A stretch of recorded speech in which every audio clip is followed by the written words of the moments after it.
오늘도 하나님 기뻐 받으시는 예배 올려드리기를 원합니다. 다 같이 자리에서 일어나셔서 우리 주는 위대하며 함께 찬양하며 나아가겠습니다.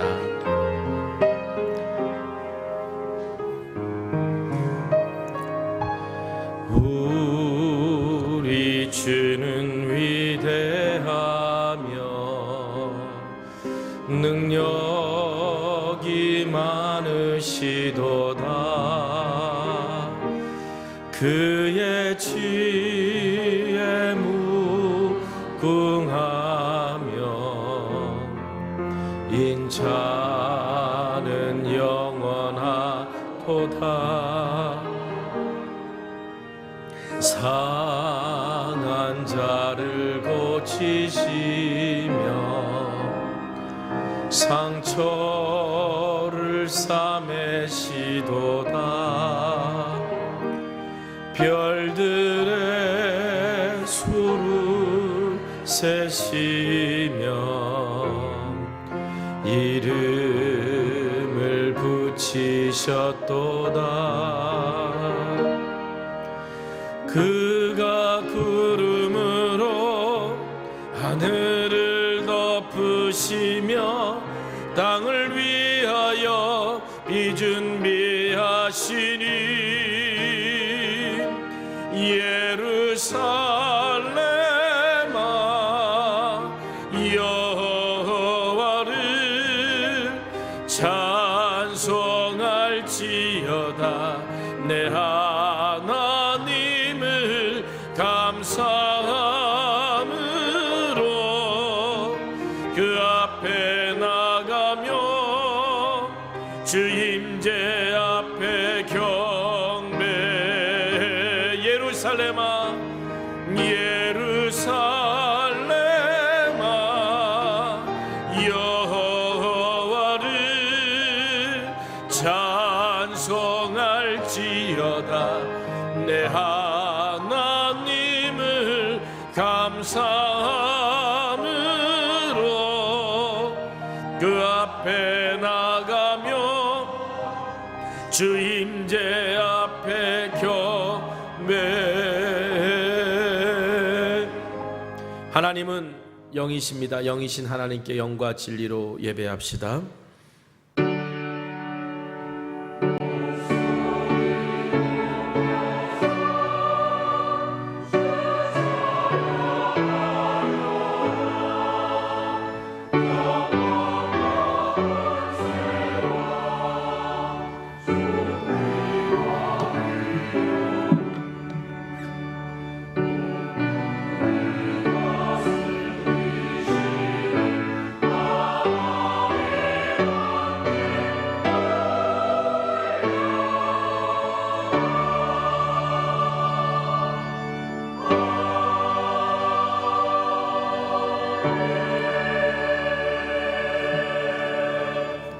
경배 찬송가 10장 찬송하겠습니다.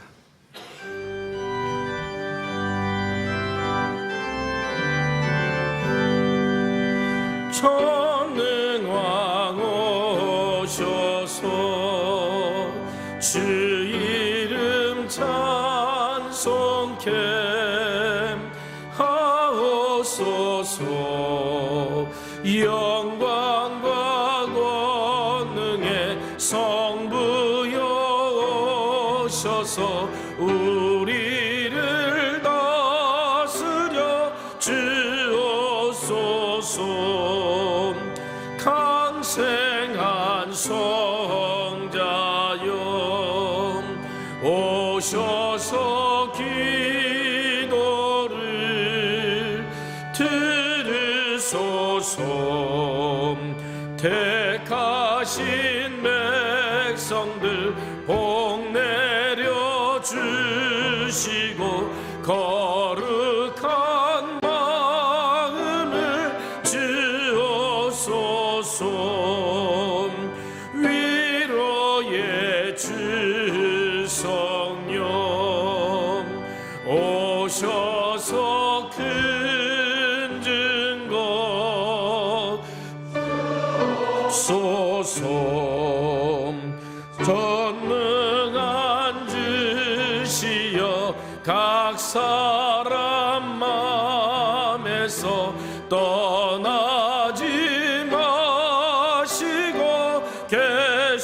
계시소서. 성삼위일체께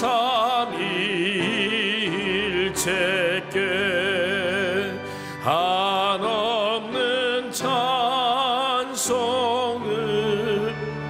드립니다. 존귀한 주님을 영광 증매없고 영원히 모시게 하옵소서.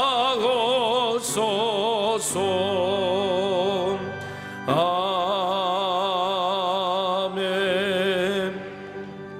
사도신경으로 우리의 신앙을 고백합니다. 전능하사 천지를 만드신 하나님 아버지를 내가 믿사오며 그 외아들 우리 주 예수 그리스도를 믿사오니 이는 성령으로 잉태하사 동정녀 마리아에게 나시고 본디오 빌라도에게 고난을 받으사 십자가에 못 박혀 죽으시고 장사한 지 사흘 만에 죽은 자 가운데서 다시 살아나시며 하늘에 오르사 전능하신 하나님 우편에 앉아 계시다가 저리로서 산자와 죽은 자를 심판하러 오시리라. 성령을 믿사오며 거룩한 공예와 성도가 서로 교통하는 것과 죄를 사하여 주시는 것과 몸이 다시 사는 것과 영원히 사는 것을 믿사옵나이다. 아멘.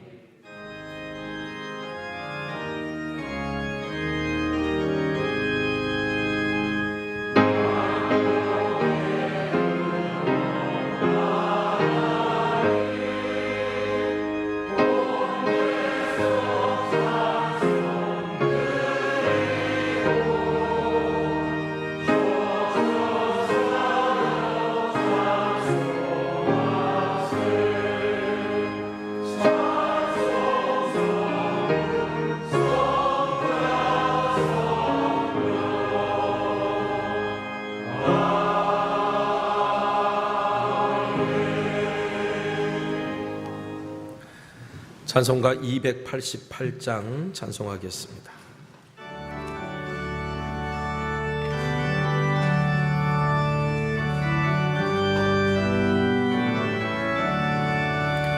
예수를 나의 구주 삼고 성령과 피로써 거듭나니 이 세상에서 내 영혼이 하늘의 영광 누리도다.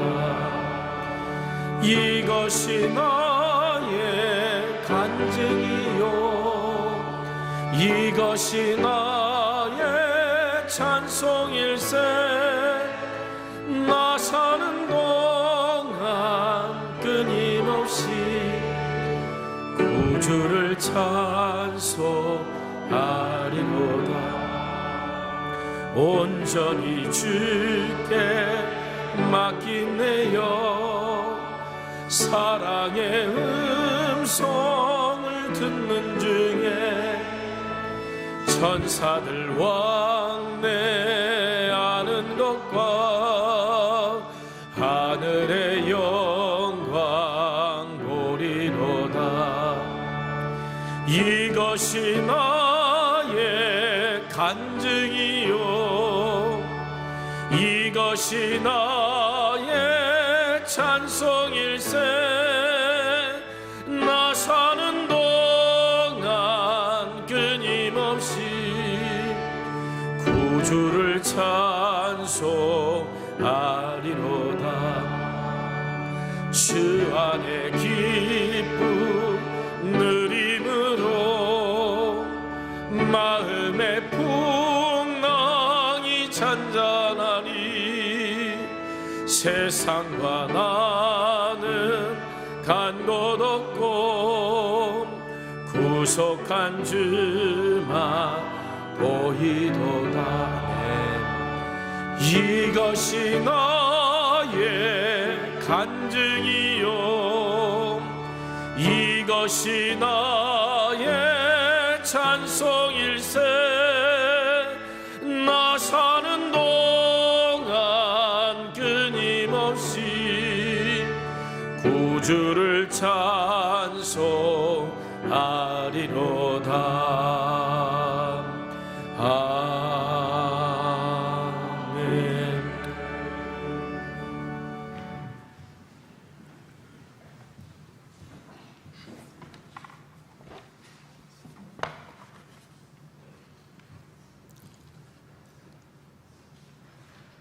여호와 우리 주여,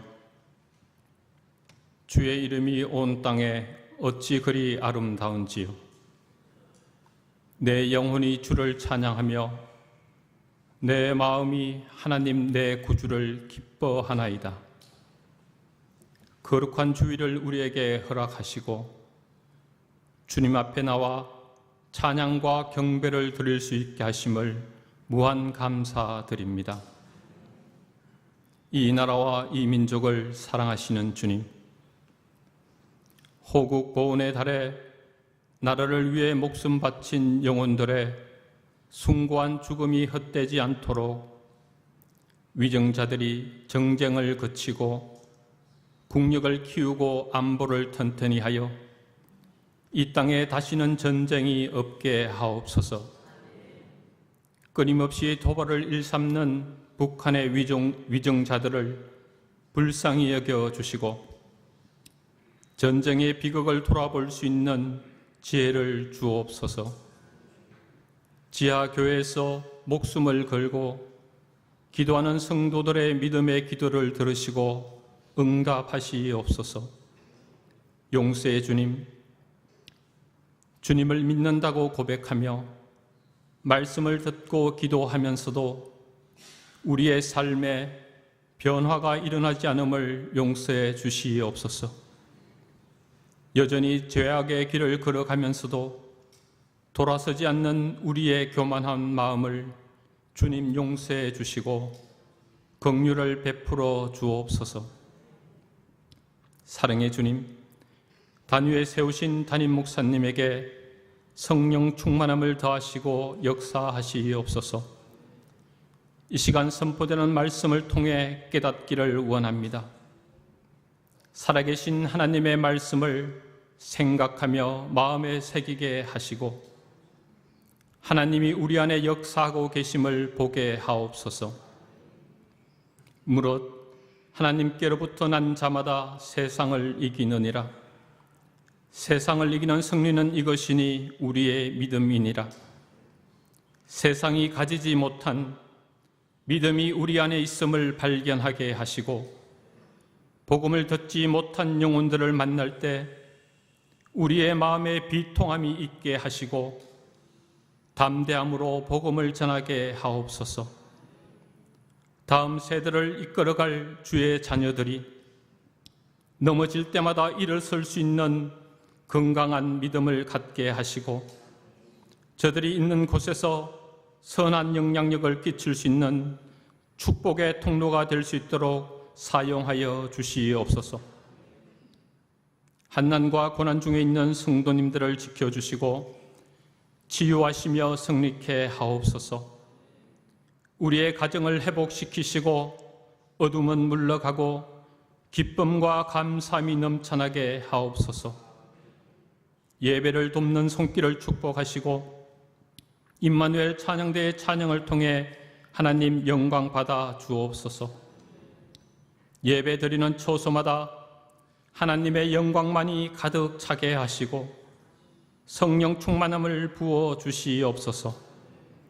감사드리며 살아계신 예수님 거룩하신 이름으로 기도드립니다. 아멘.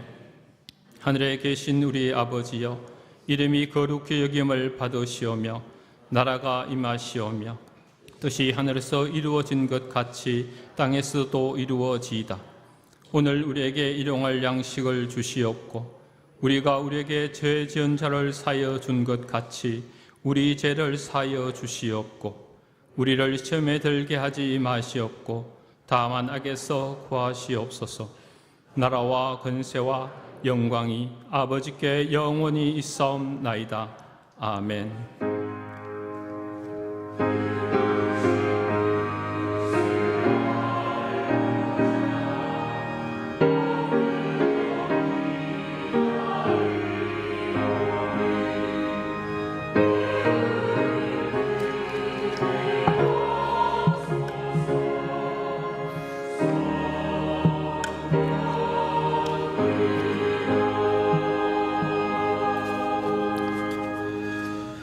교회 소식 여러분들과 함께 나누겠습니다. 이제 벌써 6월 달이 되었고요. 7월 달에는 교회 학교, 또 이제 여름 수련회, 성경 학교 진행됩니다. 그래서 이번 주일 금요일 저녁은 우리 교사 결단 기도회로 금요 성령 집회가 모여지게 되니까 여러분들 함께 와서 기도해 주시고 동참해 주시길 바라고요. 다음 주일날 오늘 이 시간 2부 예배 때는 우리 교회와 자매 결연을 맺고 있는 자매 학교 영란여중에서 우리 학생들과 선생님들 50여 명이 오십니다. 이게 오셔서 우리 함께 예배드리게 될 거예요. 우리가 이 시대 다음 세대 전도와 선교 사역이 참 어려울 때인데 우리 영란여중을 통해서 하나님께서도 복음의 나라가 확장되는 것을 우리가 예배를 통해 함께 보고 같이 기도해 주시는 그런 시간 되었으면 좋겠습니다. 7월 첫째 주일은 맥주주일이고요. 맥주감사절을 지킬 때 우리 항상 절기 예배는 세대 통합 예배로 드립니다. 그래서 3부 예배 때 세대 통합 예배로 드리면서 이번에는 세례식을 진행하려고 합니다. 우리 교회 등록하신 지 6개월 이상 되신 분들 중에서 신청하시면 되고요. 세례 신청하신 분들은 세례 교육을 6월 한 달 동안 이제 목사님들과 일정 잡으셔서 받으셔야 되고, 새로운 삶 성격 공부 마치신 분들은 세례 교육 특별히 받으실 필요 없으십니다.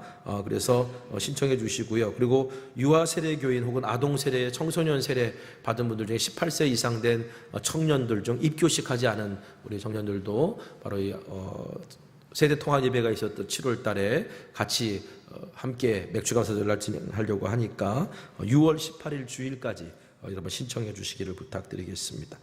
자, 우리 큐티 플러스 로마서 강의 영상이 교회 홈페이지에 올라 있으니까 여러분 말씀 묵상하는 데 참조해 주시기를 바랍니다. 그리고 우리 사랑 나눔 축제 때 아동 미술 대회가 열렸는데, 그 아동 미술 대회 시상식은 지난 5월 30일 날 8명의 아이들을 시상했고요. 북부종합복지관에서.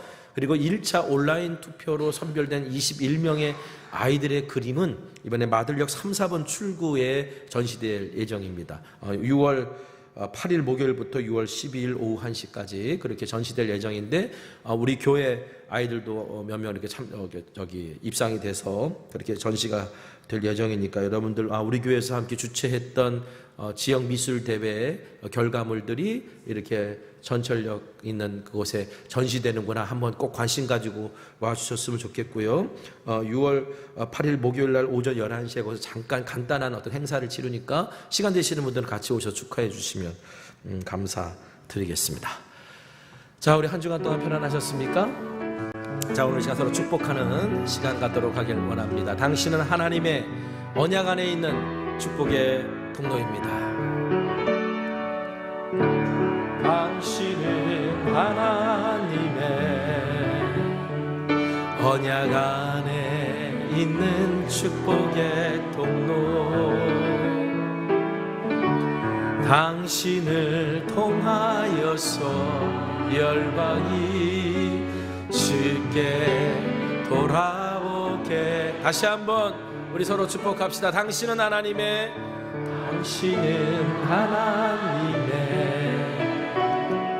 언약 안에 있는 축복의 통로,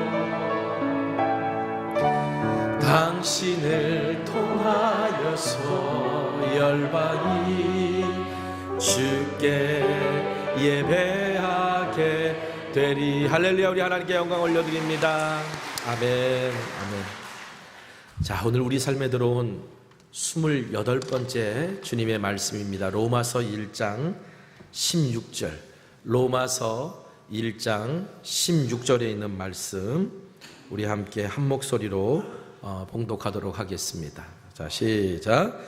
내가 복음을 부끄러워하지 아니하노니 이 복음은 모든 믿는 자에게 구원을 주시는 하나님의 능력이 됨이라. 먼저는 유대인에게요 그리고 헬라인에게로다. 아멘.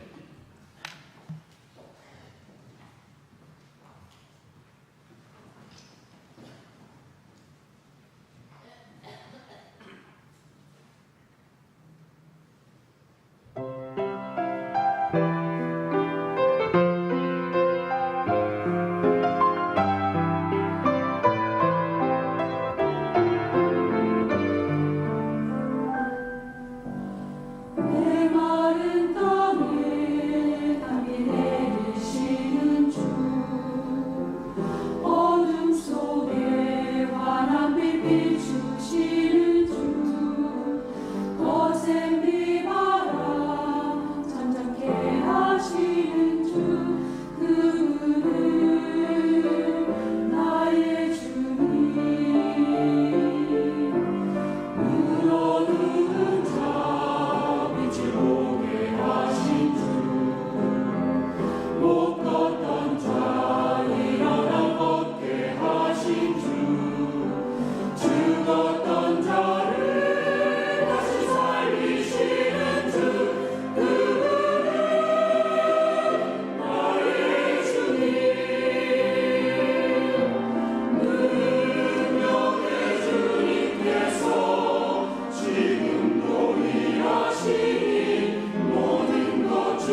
할렐루야. 오늘 로마서 1장 16절, 저는 오늘 이 말씀을 읽을 때마다 지금으로부터 27년 전 1996년 6월 17일 장맛비가 내리는 어느 날이 생각납니다. 여러분, 히브리서 4장 12절에 이런 말씀이 있어요. 하나님의 말씀은 살아있고 힘이 있어서 어떤 양날 칼보다 더 날카롭습니다. 그래서 사람 속을 꿰뚫어 혼과 영을 갈라내고 관절과 골수를 갈라놓기까지 하며 마음에 품은 생각과 의도를 밝혀냅니다. 여러분은 이런 하나님의 말씀의 능력을 경험해 보신 적이 있으십니까? 만약에 여러분이 이 하나님의 말씀, 이 살아있는 하나님의 말씀을 여러분들이 경험해 보셨다면 여러분은 모든 사람을 구원하는 하나님의 능력인 복음을 경험한 사람일 거예요. 저는 하나님의 말씀이 힘이 있고 살아있어서 좌우의 날선 어떤 검보다도 예리하며 혼과 영과 관절과 골수를 쪼개기까지 하고 마음에 품은 생각과 의도를 밝히신다는 이 히브리서 4장 12절의 말씀이 의미하는 바가 무엇인지 27년 전에 그것을 실상으로 깨달았습니다. 당시 저는 2박 3일 일정으로 경기도 광주에 있는 한 기도원에 갔어요. 제가 기도원에 간 이유는 다른 게 아니라 하나님이 저를 목사로 부르셨다라고 믿었는데 목회를 해보니까 안 부르신 것 같더라고요. 그래서 계약을 해지하려고 기도원에 갔습니다. 왜 하필 많은 기도원이 있는데 그 기도원에 갔냐면 거기 사람이 별로 없대요. 그리고 목회자한테는 조그만한 방을 하나 준대요. 그래서 제가 여기가 딱 내가 가야 될 거고 조용한 곳에 주님과 독대하면서 계약을 해지하기 좋은 곳이겠구나 뭐 이런 생각을 하고 간 거예요. 그런데 시작부터 계획이 어긋났어요. 저 방 하나 주세요, 저 목회자예요. 그랬더니 그 기도원 원장 목사님이 저를 보시더니 목사님이세요? 전도사님이세요? 전도사인데요. 젊었으니까 20대 후반이었으니까. 그랬더니 이 방은 목사님들만 준대요. 전도사는 안 준대요. 제가 당황스러웠어요. 그럼 저 어디서 자요? 그랬더니 저 예배당에 들어가면 주무시는 분들이 있대요. 거기서 같이 먹고 좀 자라는 거예요. 그래서 제가 도저히 낯선 사람들과 2박 3일을 그 예배당에서 먹고 자면서 있을 마음이 없었어요. 그래서 그냥 내려가야 되겠다. 근데 교회에다가는 기도원 간다고 말했는데 어떡하지? 막 고민하면서 난감한 표정 가지고 돌아서는데 갑자기 뒤에서 부르는 소리가 들립니다. 전도사님, 원장님이 부르는 거예요. 제가 늦게 목회를 해서 전도사 시절에 갑자기 목사님들한테 서러움을 당했던 기억이 나네요. 옛날 생각이 갑자기 나요. 그냥 방을 내드릴 테니까 방을 쓰세요. 얼마나 감사했는지 제가 그 기도원 원장 목사님 덕분에 그 방에 들어갔습니다.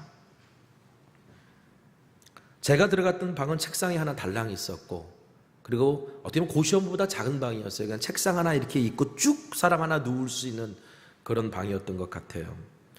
제가 오늘 말씀을 준비하면서 그때 썼던 일기장이 있나 그러니까 막 찾아봤더니 있더라고요.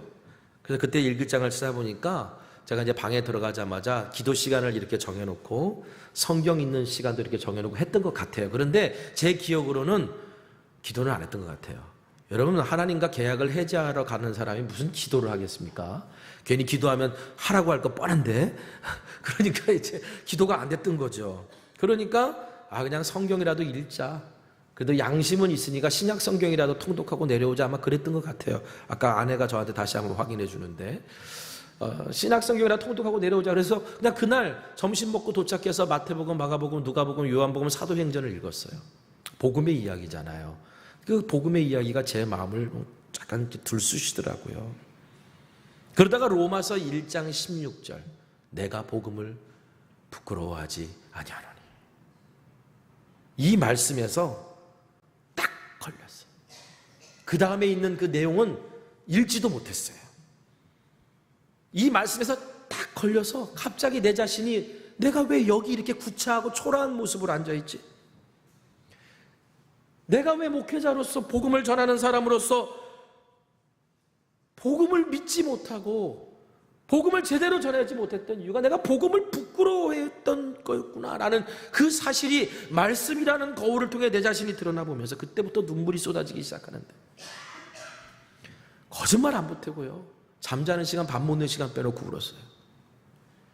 기도원에 있는 집회 때도, 개인 기도 시간에도, 산속에 있는 개인 기도처에 들어가 기도할 때도, 예배를 드릴 때도 무릎을 꿇기 시작하면 흐느끼는 울음이 나오기 시작하는데 그 눈물의 끝이 어디 있는지, 얼마나 많이 쏟아져 나오는지, 이런 제 모습이 걱정됐는지 기도원 원장 목사님, 그리고 그 사모님이 저한테 그때 나 원래 배구 선수였어 뭐 이렇게 얘기했던 것도 기억나는데, 그 사모님이 제 등 뒤를 들기면서 이러는 거예요. 나도 그랬어. 목사님, 사모님이 내 등 뒤를 들면 나도 그랬어 위로해 주시는데 얼마나 고마웠는지. 제가 오늘 말씀 준비하면서 당시 일기장을 찾아봤다 그랬죠. 그때 제가 미처 기억하지 못했던 것이 사실을 알게 됐어요. 제가 그때 두 가지 결심을 했더라고요. 첫 번째는 그때 6월 17일 날 로마서 1장 16절 읽다만 로마서 16장 읽다가 깨진 그 다음 날 쓴 일기에 한 결심을 했고요. 그리고 기도원에서 내려온 이틀이 지난 금요일 날 또 다른 결심을 하나 했더라고요. 첫 번째 결심은요, 고린도후서 6장 9절에서 10절에 있는 말씀을 묵상하면서 했던 결심이었어요.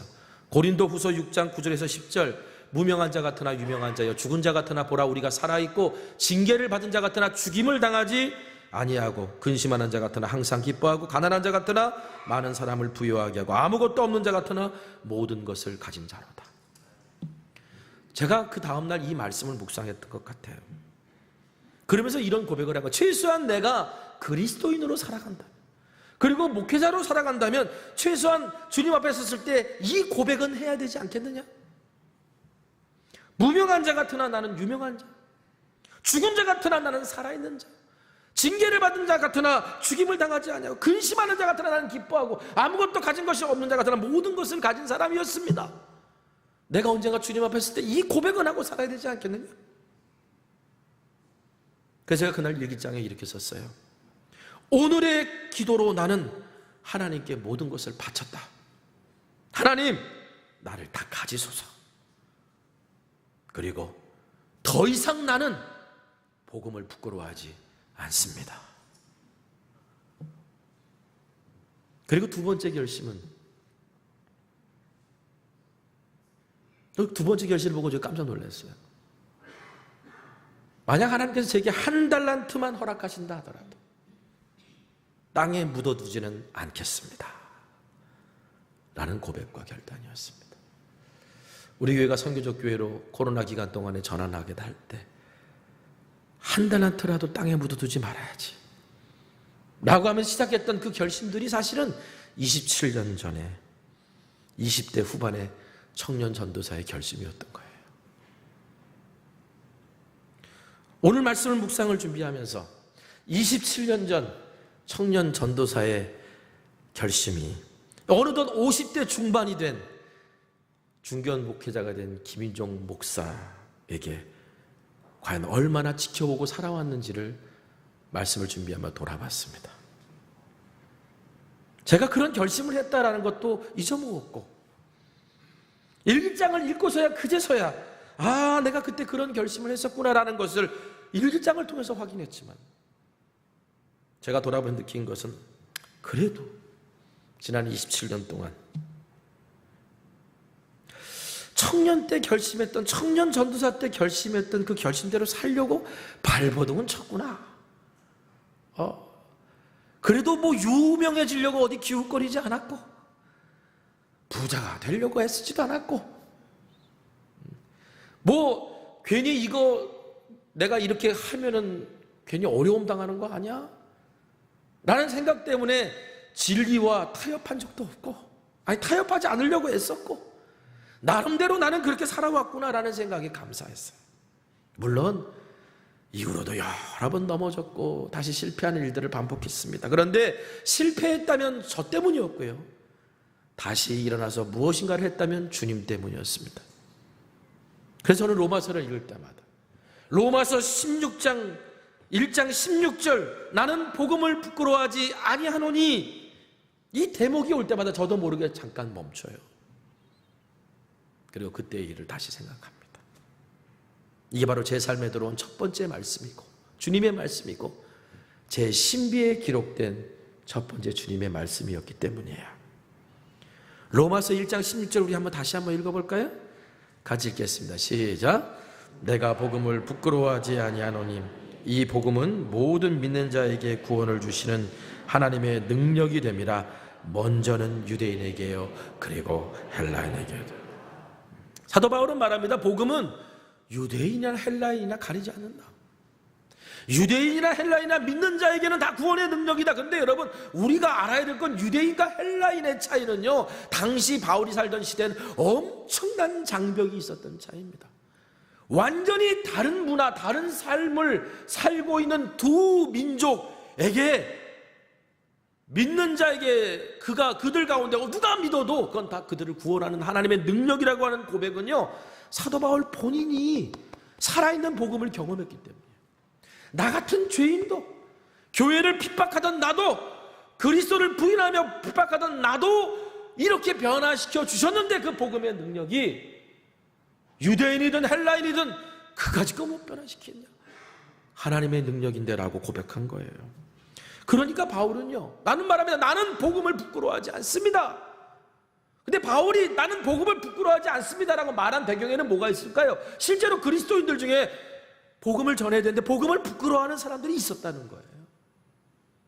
과연 복음을 가지고 저 사람이 변화받을 수 있을까? 복음을 가지고 저 가정이 바뀔 수 있을까? 라고, 복음만으로는 안 돼, 뭐 복음 말고 다른 게 있어야 돼 라고 생각하는 사람들이 실제로 있었죠. 그러니까 사도 바울이 복음을 전하고 난 다음에 거짓 교사들이 와서 꼬드깁니다. 야, 복음 가지고는 안 돼, 복음만 가지고는 안 돼, 복음은 좋은 건데 거기 플러스 알파가 있어야 돼. 그게 뭐예요? 율법의 행위야. 사람들이 거기 혹 넘어가는 거야. 아, 복음만 갖고 안 되는구나. 여러분, 이게 복음을 부끄러워하는 거죠. 내가 복음을 믿고 예수 그리스도를 영접한다고 했는데 내가 예수 믿는다는 게 부끄러운 거 아닌가라는 생각 때문에 복음을 부끄러워하며 예수를 믿지 못하는 사람들도 있었다는 거예요. 여러분, 복음이라는 말은요, 헬라어로 유앙겔리온인데, 이 유앙겔리온은 원래 로마 황제에게 쓰였던 단어입니다. 로마가 전쟁에서 승리했어요. 그럼 전령이 로마 시내에 들어오면서 유앙겔리온이라고 외칩니다. 황제에게 좋은 소식이 왔다. 그게 뭐냐? 유앙겔리온이라고 외치면 전쟁에서 이긴 거예요. 황제가 새로 즉위할 때가 유앙겔리온이었고요, 황제의 아들이 태어나서 다음 황제가 태어난 것이 유앙겔리온이었고요, 황제가 어느 도시에 방문했을 때 죄수들에게 황제는 유앙겔리온이었어요. 복음이었어요. 왜? 황제가 이 도시에 방문하면서 죄수가 사면되어지고 감형되어지고 또 죄수가 아닌 사람들에게는 선물이 주어졌기 때문에 황제의 방문 자체가 유앙겔리온이었어요. 그런데 초대교회 그리스도인들은요, 그 유앙겔리온 복음을 황제가 아니라 그리스도께 돌리기 시작했어요. 왜? 진정한 왕은 그리스도시니까. 로마 황제가 말하는 복음보다 영원히 죽고 죽을 수밖에 없고 심판당할 수밖에 없는 인생이, 그 예수 그리스도께서 나의 죄를 십자가에서 대신 지시고 죽으신 그 놀라운 구원의 선물을 받았기에 그것만이 로마 황제가 주는 복음보다 더 훌륭하고 더 뛰어난 복음이었다는 사실을 그리스도인들이 인정한 거예요. 그래서 로마가 교회에 박해받던 시기에 쓰였던 마가복음은 이렇게 이야기하며 시작합니다. 마가복음 1장 1절 같이 읽어볼까요? 자, 시작. 하나님의 아들 예수 그리스도의 복음의 시작이라. 여러분, 마가복음 1장 1절은 교회를 박해하는 로마 황제, 로마 제국, 로마 문화에 대한 선전포고였어요. 로마 황제가 복음이 아니다. 이제부터 증언되는 하나님의 아들 예수 그리스도가 복음이다. 우리는 그 복음을 믿는다라고, 그 복음을 전한다라고 선전포고를 한 거예요. 여러분에게 복음은 무엇입니까? 여러분에게 좋은 소식은 무엇입니까? 여러분에게 과연 예수 그리스도의 십자가의 복음이 복음으로 들립니까? 아니면 이 세상을 살아가는데, 야, 내가 예수 믿는데 이거 자꾸 나에게 걸림돌이야, 걸림돌로 여겨지십니까?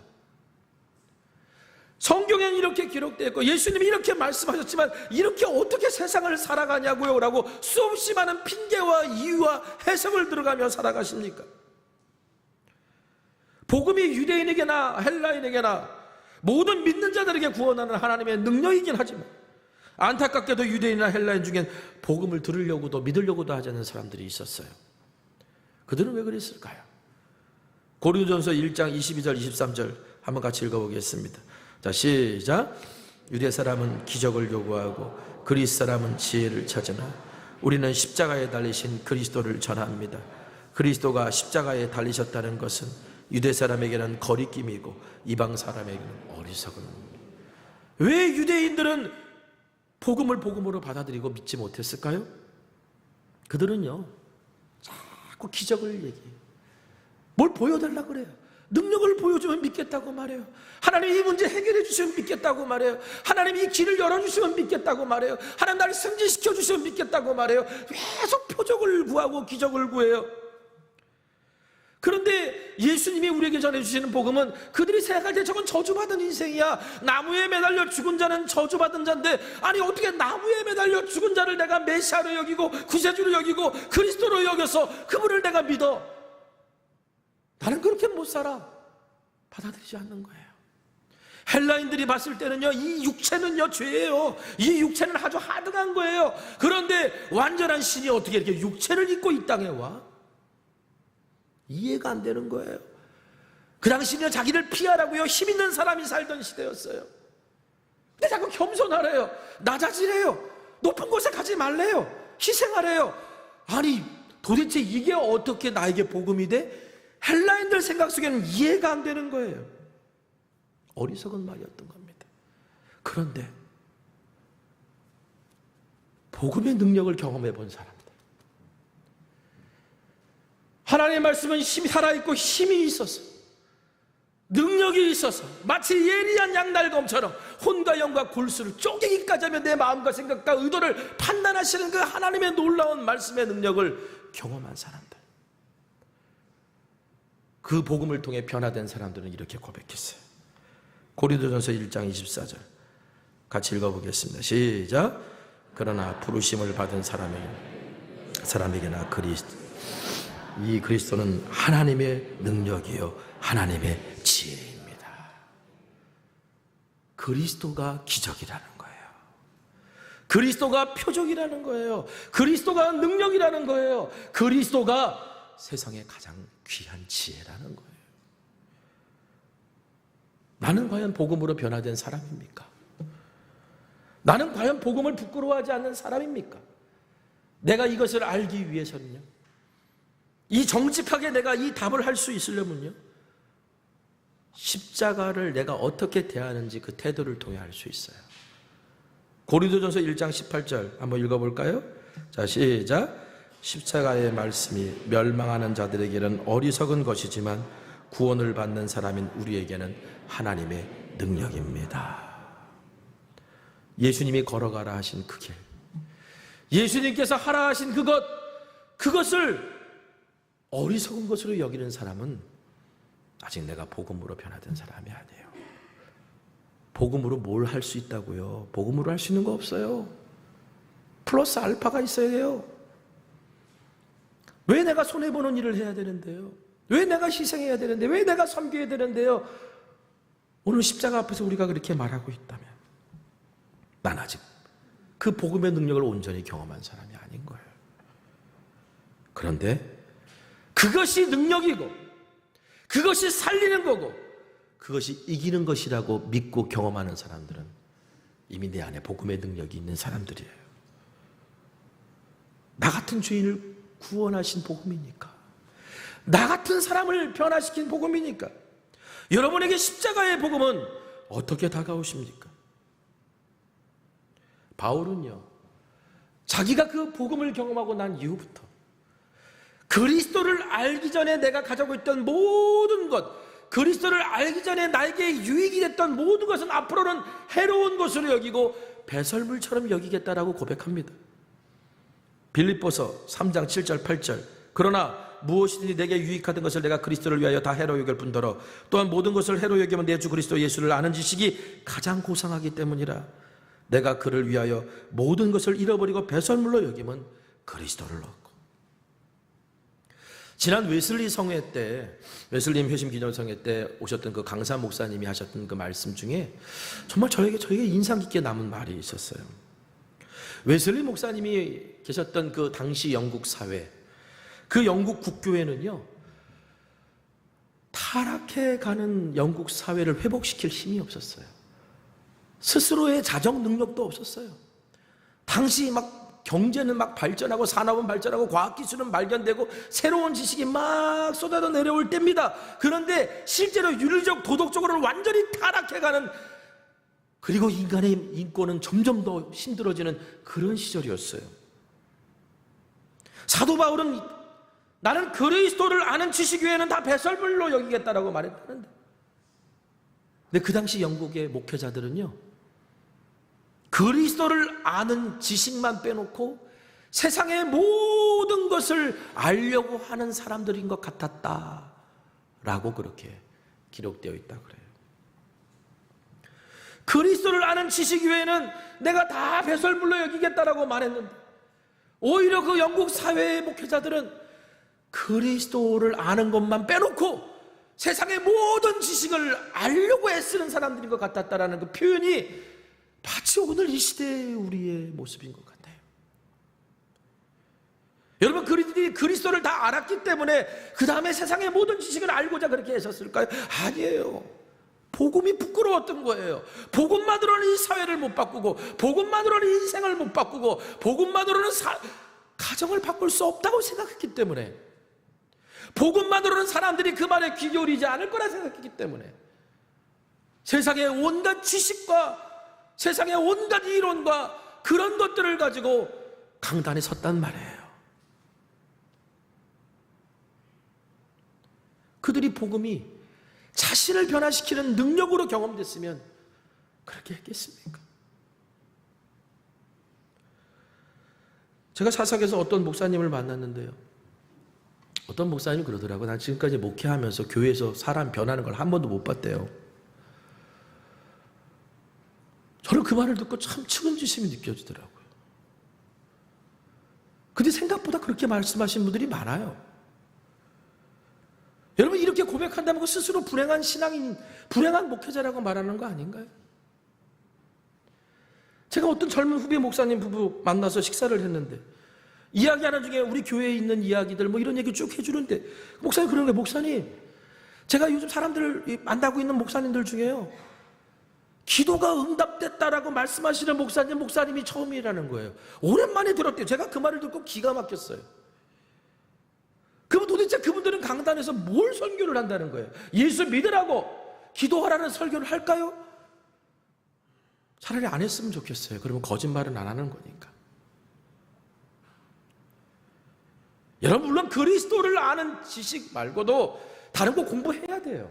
세상을 읽을 수 있는 눈도 가져야 되고요, 나름대로 인문학적인 소양도 갖춰야 되고요, 해야 돼요. 저도요, 관심 분야가 있어요. 성경하고 신학만 관심 분야가 있는 게 아니에요. 저 역사 되게 좋아하고요, 예술 분야 되게 좋아하고요, 그리고 신화 공부 오래전부터 많이 했고, 문화인류학 공부도 하고 있고요. 요즘 유튜브 얼마나 좋아요. 책도 읽지만 정말 잘 가르치시는 분들 많고요. 그래서 저도 거기다 구독, 좋아요 막 누르고 그래요. 야, 이 사람 정말 잘 가르친다. 야, 나 정말 이거 배웠다. 배워야 돼요. 사도 바울이 로마 제국 곳곳에 다니면서 복음을 전하는데, 내가 그리스도를 알기 전에 있던 모든 것들은 다 해로 여기고 배설물처럼 여긴다고 했지만, 여러분, 그가 가지고 있던 학식을 버린 게 아니에요. 유대인들을 만났을 때 율법을 가지고 얘기했고요, 아테네에서 철학자들을 만났을 땐 그들과 대등한 관계에서 논쟁하면서 당시 최고의 수사학적 논리를 펴가며 그들과 대화를 했어요. 웨슬리 목사님도요, 성경만 알고 있던 분이 아니에요. 다양한 것을 알고 계셨어요. 심지어는 민간요법에 관련된 어떤 이런 병은 이런 걸 처방해야 된다, 이런 걸 처방해야 된다, 의학적인 관심도 많아서 그런 책도 쓰셨던 분이에요. 하지만 그분들은 결코 그것들이 사람을 변화시킨다고 믿지 않았어요. 그것들이 사람을 구원한다고 믿지 않았어요. 바울이나 웨슬리 목사님이나 그런 것들을 복음보다 앞세우지는 않았어요. 두 분 다 자신을 구원하고 자신을 변화시키는 복음의 능력을 이미 맛본 사람들이기 때문에, 그러므로 무엇보다 우리는 지식에 넘치는 그리스도의 사랑을 더 알아야 되고요, 그리스도의 장성한 분량이 충만한 데 이르기까지 그리스도를 알고자 하는 것에 힘써야 돼요. 드와이트 무디 목사님이 그런 말씀하세요. 복음은 사자와 같다. 동물의 왕 말입니다. 설교자가 해야 될 일은 뭐냐? 사자가 나가도록 문을 열어주는 거다. 우리의 노력이 사람을 구원하고 변화시키는 게 아니고 우리의 지식과 경험이 사람을 구원하고 변화시키는 것이 아니라는 거예요. 우리를 변화시키는 것은 사자와 같은 복음이라는 거예요. 사자와 같은 능력이라는 거예요. 그 능력은 어디에 있느냐? 복음에 있다는 거예요. 그러니까 여러분, 복음의 능력을 부끄러워하지 마십시오. 복음이 부끄러운 게 아니라 복음을 복음으로 전하지 못하고 복음을 복음으로 믿지 못하고 복음의 능력대로 살지 못하는 여전히 연약한 죄 가운데 살아가고 있는 내가 부끄러운 거지. 복음이 부끄러운 게 아니에요, 여러분. 복음을 부끄러워할 것이 아니라 복음으로 살지 못하는 나 자신을 부끄러워할 줄 알아야 되는 거예요. 여러분, 우리는 입으로는 복음을 말합니다. 하나님 나라를 말합니다. 뭘 다 말합니다. 그런데 우리 안에 보면 정작 내 안에는 작은 욕심조차 하나 못 내려놔요. 작은 탐욕조차 하나 포기하지 못해요. 그런 나 자신을 부끄러워하고 애통해야 되는 거예요.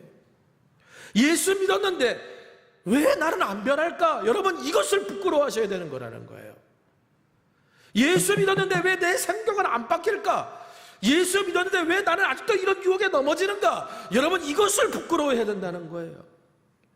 갈라디아서 5장 24절에 그리스도 예수의 사람들은 육체와 함께 그 정욕과 탐심을 십자가에 못 박아. 여러분, 복음의 능력은요, 오늘 우리 안에 있는 정욕과 탐심을 잠재울 수 있어요. 그러므로 십자가의 복음 앞에 다시 나올 때 오늘 우리 안에 있는 정욕과 탐심을 무력화시키고 하나님의 자녀로 살아갈 수 있는 거예요. 성경에서 말하는 죄의 시작이 뭡니까? 하나님의 자리를 탐했던 인간의 탐심입니다. 다 먹어도 좋다. 그런데 동산 중앙에 있는 실간을 먹지 말라. 그런데 그거 다 누리고 먹고 있는데 그거 먹지 못해서 한 달 복달하다가 결국 죄가 시작된 거 아닙니까? 여러분, 오늘 얼마 전에 뭐 정말 상상하기도 싫고 받아들이기도 싫은 끔찍한 사건이 하나 또 벌어졌잖아요. 그게 사실이라면 정말 경악을 금치 못하겠어요. 왜 죽였어? 죽이고 싶었어요. 누군가를 죽여보고 싶었어요. 여러분, 이게 뭐예요? 탐욕의 끝이에요. 탐욕의 끝. 탐심의 끝이라고요. 우리가 살고 있는 이 시대, 이 시대의 단면을 정확하게 보여주고 있는 모습입니다. 근데 문제는 교회 안에서도 그렇다는 거예요. 정욕과 탐심이라는 여우가 교회들 안에 활개치고 다녀요. 하나님께서 포도밭을 잘 가꿔서 포도 열매를 많이 내기를 바라시는데, 그래서 오늘 우리에게 예배를 드리면서 꽃을 피게 하시고 말씀을 묵상하면서 꽃을 피게 하시고 교회에서 섬기고 봉사하면서 꽃을 피게 하시고, 여러분, 꽃이 피고 난 다음에 그 다음에 뭐예요? 열매가 맺어야 되는 거잖아요. 근데 꼭 이럴 때요, 여우가 들어와요. 여우가 들어와서 막 포도밭을 헤치고 다니다가 꽃을 똑똑똑똑똑똑 다 떼요. 꽃이 떨어진 포도나무는요, 열매를 맺을 수가 없어요. 왜? 겉은 멀쩡해 보이고 사람들은 모여서 예배를 드리고 뭐 하는데 왜 우리의 삶에 열매가 없을까? 이놈의 여우가 들어온 거예요. 정욕과 탐심이라는 여우가 우리의 사역과 우리의 예배와 우리의 모든 곳들에 들어와서 꽃만 피웠지 열매는 맺지 못하게 하는 거예요. 여러분, 이 여우를 어떻게 쫓아낼까요? 호랑이가 없는 곳에 여우가 왕노릇한다는 말이 있잖아요. 여우를 쫓아내는 방법은 이거밖에 없어요. 포도원에 사자후가 들려야 돼요. 물론 사자후라는 말은 불교적 용어긴 합니다만, 사자가 으르렁거리고 나면 모든 짐승들이 휙 하고 다 도망가듯이 막 포도밭을 헤치고 다니는 여우 앞에 복음이라는 사자후가 던져지면, 복음이 복음으로 던져지면, 복음을 부끄러워하지 않는 오늘 우리들의 모습과 결단이 있으면, 여러분, 정욕과 탐심의 여우는 포도밭에서 도망칠 수밖에 없어요. 여러분, 이 복음이, 그 하나님의 능력이 교회와 여러분의 가정과 이 사회와 이 나라의 복음으로 선포되어야 될 줄 믿습니다. 그리고 여러분, 이제 기도해 주셔야 돼요. 저도 유혹이 있거든요.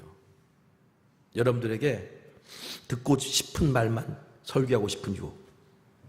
우리 교회 성도님들 아멘 잘 안 하세요. 그래서 너무 감사해요. 그럼 제가 설교를 잘한다라고 착각할 거 아니에요. 그러니까 아멘을 안 하니까 못했나 보다. 그리고 더 열심히 준비하고 더 열심히 준비하고 막 하려고 하는 거예요. 여러분, 이 강단에서요, 여러분 앞으로 기도해야 될 것은 이 강단에 어떤 목사님들이 있든지 이 강단에선 복음으로 전할 수 있는 강단이 되기를 기도해 주십시오. 또 하나, 여러분의 삶에 복음의 능력이 나타나기를 기도하세요. 복음을 능력으로 여겨야 내가 살아가면서 복음을 부끄러워하지 않아요. 여러분, 우리도 바울처럼 나는 복음을 부끄러워하지 않습니다. 이렇게 고백할 수 있는 저와 여러분 되기를 간절히 소망합니다. 오늘은 찬양을 좀 부르고 기도했으면 좋겠어요. 오늘 결단의 찬양이 언제나 내 모습 너무나 부끄러워 라는 찬양입니다. 복음이 부끄러운 게 아니라 그랬죠? 복음으로 살지 못하고 아직도 변화되지 않는 내가 부끄러운 거라고 그랬잖아요. 오늘 이 시간 주님 앞에 이 고백을 합시다. 언제나 내 모습 너무나 부끄러워 무르러 주님께 기도로 가오니 나 홀로 서 있는 죽은 내 영 깨우사 주님만 나를 세워 내어 살게 하소서. 주님 내 안에 주님 내 안에 내 안에 계시고 주님 내 안에 주님 내 안에 나를 세워 주소서. 여러분, 오늘 시간 우리가 함께 기도하기를 원하는데요, 기도하실 때요, 하나님, 내가 예수 믿었는데도 왜 나는 변하지 않을까요? 아직 복음을 경험하지 못한 것은 아닐까요? 내가 이 상에서 왜 복음을 부끄러워할까요? 오늘 나를 구원하신 그 복음의 능력을 경험하지 못한 건 아닐까요? 오늘 내 안에 활개치고 다니는 이 여우들을 쫓아내기를 원합니다. 정욕과 탐심이라는 여우를, 오 하나님 아버지, 복음의 사자우를 통해 십자가에 못 박기를 원합니다. 그리고 오늘 내가 복음의 능력을 가지고 복음을 부끄러워하지 않는 인생으로 살기를 원합니다. 오늘 시간 우리 한번 주여 한번 크게 외치고 우리 다 같이 기도하기를 원합니다. 주여. 아버지 하나님 감사합니다. 오늘도 이 시간 오늘 우리에게 주시는 귀한 말씀이, 오늘 내가 이 땅을 살아가면서 나는 복음을 부끄러워하지 않습니다라는 그 고백이 내 평생에 아버지 어떤 순간 속에서 사라지지 아니하도록 지금 나를 지켜주소서. 내가 예수 믿었는데, 하나님의 은혜를 경험했는데 왜 나의 삶은 변하지 않을까?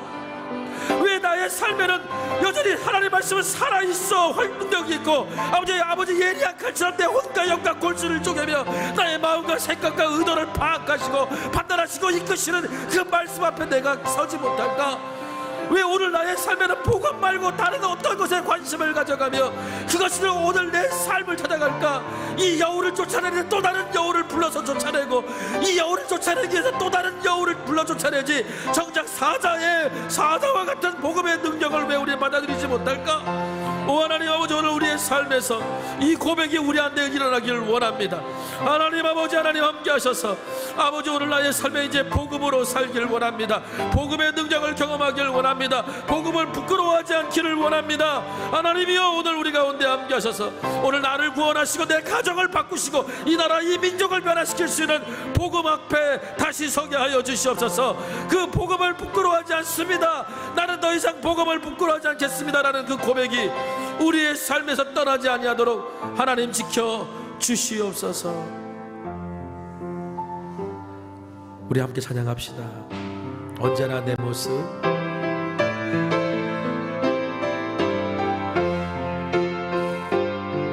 언제나 내 모습 너무나 부끄러워. 언제나 내 모습 너무나 부끄러워. 무릎으로 주님께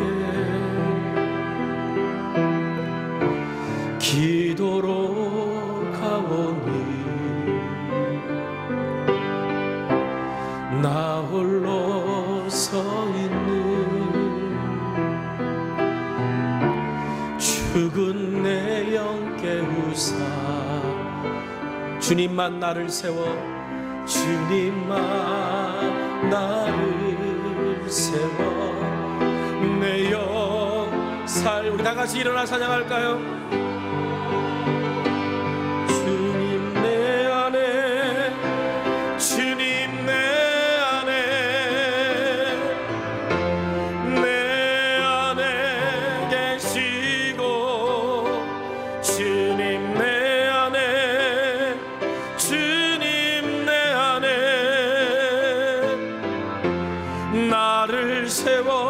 주소서. 거룩하신 아버지 하나님, 참 감사합니다. 우리에게 복음을 들려주셔서 감사합니다. 이 시대에 오늘 우리의 기쁨과 열매 맺지 못하게 오늘 우리를 무능력하게 만드는 수없는 정력과 탐심이라는 여우 한 마리도 오늘 내 안에서 잡지 못해서 죄와 유혹에 빠지는 이 연약한 인생, 주여 오늘 내 심령 안에 다시 복음이라는 사자의 울음소리가 들려지기를 원합니다. 오늘 나를 변화시키는 그 복음이기에, 나를 바꿔주신 복음이기에 내 가정을 향해, 이 시대를 향해 복음을 부끄러워하지 않고 달려갈 수 있는 하나님의 자녀 되기를 소망합니다. 오 하나님, 오늘 우리의 삶에 복음이 능력인 것을, 복음이 구원의 능력인 것을 매일의 삶에서 경험되고 고백할 수 있는 하나님의 사람 될 수 있도록 축복하여 주시옵소서. 복음은 유대인이나 헬라인이나 모든 사람 믿는 자를 구원하는 하나님의 능력이다. 오늘 이 고백이 우리 안에 사라지지 아니하도록 주여 날마다 날마다 우리를 깨워 주시옵소서. 오늘도 주님 앞에 예배하면서 드려진 귀한 예물이 있습니다. 마음의 소원과 고백과 간증을 가지고 드립니다. 하나님께서 우리의 삶에서 하나님이 함께 하시는 하나님이라는 것을 날마다 경험하며 살아갈 수 있도록 축복하여 주시옵소서. 이제는 우리 주 예수 그리스도의 크신 은혜와 하나님 아버지의 무한하신 사랑하심과 성령님의 감화감동 역사 충만 교통 내주하심의 은혜와 은총이, 나는 더 이상 복음을 부끄러워하지 않습니다. 복음을 가지고 세상에 나아가 복음으로 살겠습니다 고백하고 결단하는 주의 자녀들을 위해 지금부터 영원까지 함께하여 주시옵기를 간절히 축원하옵나이다. 아멘.